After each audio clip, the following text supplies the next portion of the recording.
On nous dit les femmes sont meilleures juste pour la cuisine et faire des enfants.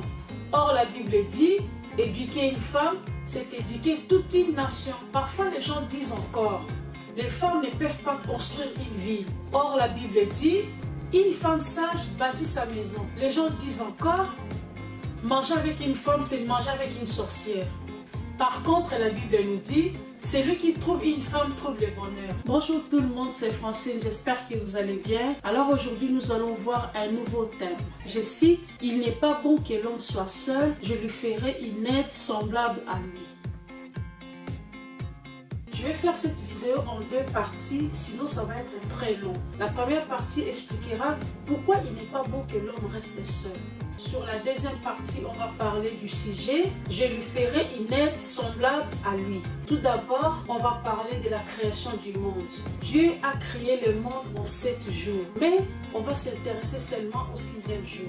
On nous dit Dieu a ordonné à la terre de produire des êtres vivants, des bestiaux, des bestioles, des bêtes sauvages selon leurs espèces.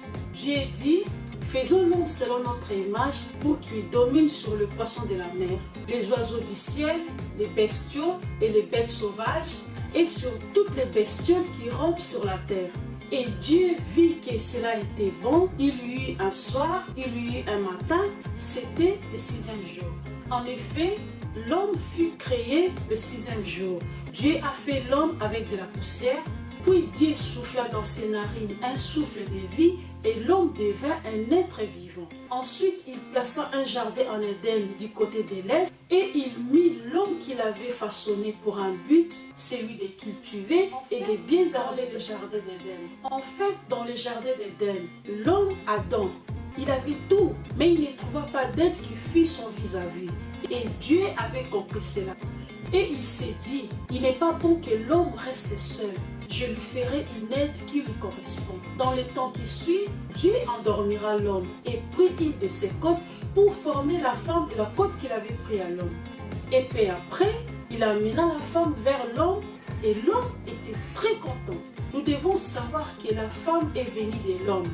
Lorsque Adam avait vu Ève, directement il s'est reconnu lui-même. Il a retrouvé son identité chez Ève car elle lui a été prise. En fait, Adam ne s'est trouvé qu'au-delà de lui-même parce qu'il provient d'une même racine. Donc, je répète, au 6e jour, Dieu avait créé des animaux domestiques et des reptiles. Il a fait la création du jardin d'Éden. Il a créé ensuite le premier homme qui est Adam, qui précédera à l'arrivée de la femme Ève à partir de la côte de l'homme. Au 7e jour, Dieu avait terminé tout son travail.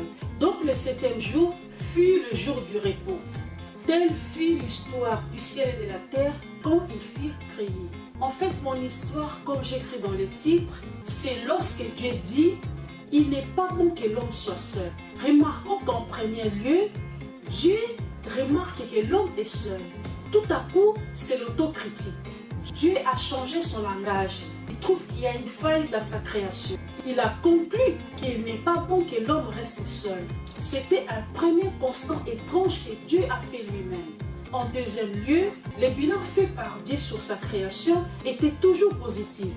C'est-à-dire, en 6 fois, Dieu a conclu que c'était bon. Et en une seule fois, Dieu dit, voici, il n'est pas bon. Ainsi, nous n'avons pas vu Dieu créer les ténèbres, puis s'arrêter et se dire ce n'est pas bon, puis décider de créer la lumière à la place. Donc en fait, Dieu ne dit pas que ce qu'il avait créé était mauvais, mais qu'il manquait quelque chose. Nous avons remarqué dans le jardin d'Éden, l'homme avait le bonheur dans la solitude. Il n'avait pas le bonheur véritable, il vivait vraiment dans la solitude. En d'autres termes, nous pouvons dire qu'Adam était un homme heureux, mais séparé de tout. Et pourtant dans le jardin d'Éden, Adam avait tout, mais il ne trouva pas d'aide en face. Quelque chose lui manquait. En réalité, l'homme ne peut se suffire en lui-même, car le véritable bonheur réside dans le face-à-face. C'est ainsi qu'Adam avait pris conscience de ses limites. En fait, lorsque Dieu avait amené la femme chez Adam, directement il avait dit « Voici cette fois-ci l'os de mes os, la côte de mes côtes. » On comprend les cris d'Adam à la découverte d'Ève. Et lorsqu'il dit « l'os de mes os, côte de mes côtes », À mon avis, c'était la première fois qu'Adam était vraiment heureux. Effectivement, Adam dormait. Il ne savait rien, il ne s'attendait à rien, et lorsqu'il se réveilla, il aperçut quelqu'un devant lui qui lui ressemble. Il a vu une personne du même mouvement que lui et il s'est lui-même reconnu. Directement, il était vraiment très content et du coup, il est devenu très expressif. Il a commencé à parler beaucoup. Voici cette fois-ci l'os de mes os, la chair de ma chair, etc. C'est comme pour dire que les autres fois, c'était pas bon. En fait, c'était la présence d'Ève qui rappelle à Adam sa réalité. Nous devons savoir que c'est la femme qui permet à l'homme d'avoir la joie de vivre. Si Dieu a créé la femme, c'est à cause du besoin que l'homme avait d'elle.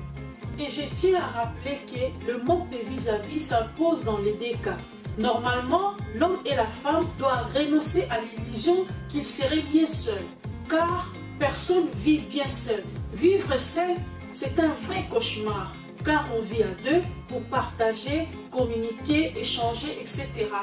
D'abord, l'homme doit accepter qu'il est seul pour que le vide de sa solitude soit comblé. En fait, si nous voyons l'essence du mot côte, cela signifie à la fois côte et vie, car le mot d'Ève vient de vie. Et lorsque les gens disent « il est ma côte », signifie « il est mon véritable ami ». Adam dans le jardin d'Éden, il était malheureux, il s'ennuyait.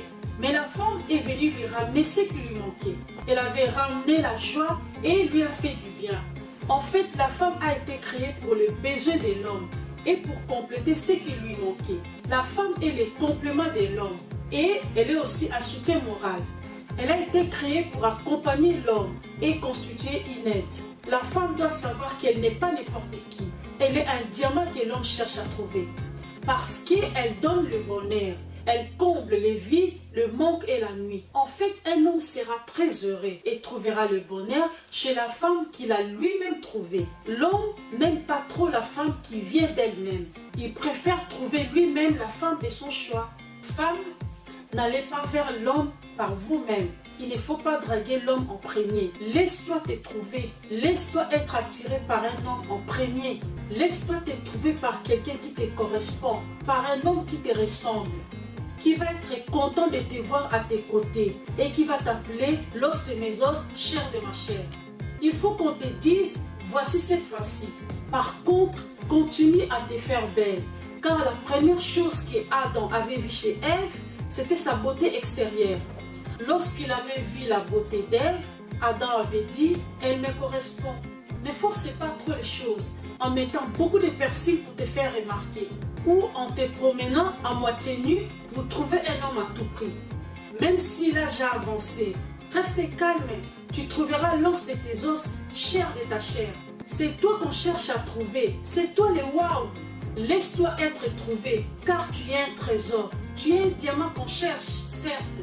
Une femme peut montrer son amour, mais ne peut pas draguer un homme en premier. Une femme ne doit pas se sous-estimer, car il n'est pas inutile dans ce monde. Parce qu'elle donne le bonheur, elle est une consolatrice, elle répond aux besoins, elle est une compagnie pour son mari. Une femme est une inspiratrice de l'homme, elle est une source de foi, elle est la complice de son mari. Elle complète, son existence répond à un besoin. Si un homme veut trouver le bonheur, il doit trouver d'abord une femme. La femme est l'épaule réconfortante de son mari. Par exemple, que ce soit dans le projet de vie, etc., une femme doit connaître sa position. Elle doit assurer sa responsabilité. Elle doit savoir qu'elle pèse lourde.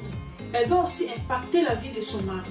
Elle doit savoir qu'elle apporte quelque chose dans le monde. Elle a la vie et elle doit donner vie. Par exemple, donne seulement une petite semence à la femme. 9 mois après, elle donne vie. Un enfant, les femmes, ayez un peu conscience de la valeur que vous avez. Jésus-Christ est resté 9 mois dans ton ventre. Cessez de vous inquiéter. Arrêtez de mettre des poubelles dans vos têtes en disant que les hommes sont difficiles à trouver. De base, est-ce que c'est à vous de chercher? Pourquoi vous faites ça? Ce n'est pas à vous de le faire. Ce n'est pas votre rôle de trouver le mari. Attendrez votre heure. Prenez votre temps. Il y aura un homme qui viendra vous trouver. Ne faites pas n'importe quoi.